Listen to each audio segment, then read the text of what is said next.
ময়না, আজ বৃহস্পতিবার। তোমাকে খুব দেখতে ইচ্ছে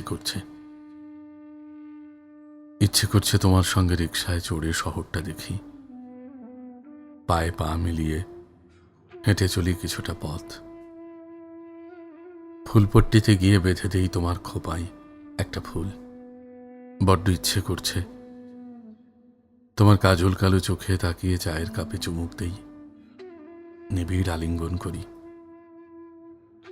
যে সন্ধ্যায় তোমার থাকার কথা, আজ সে সন্ধ্যায় কেবলই বিষণ্ণতা আর তোমার স্মৃতির ভার। দেখো, আকাশে কি চমৎকার চাঁদ উঠেছে, চাঁদের আলো ছড়িয়েছে, তাই পৃথিবী হাসছে।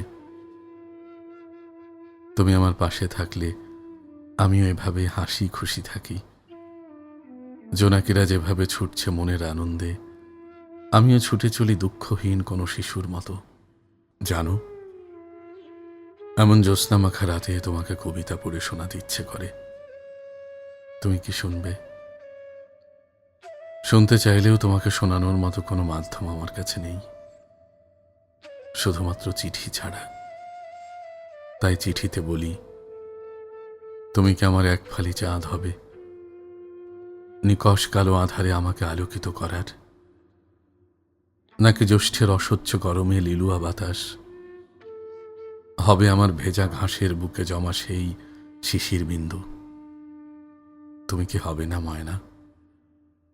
যদি তুমি হও, তবে যে আমি হব পৃথিবীর সবচেয়ে সুখী মানুষ।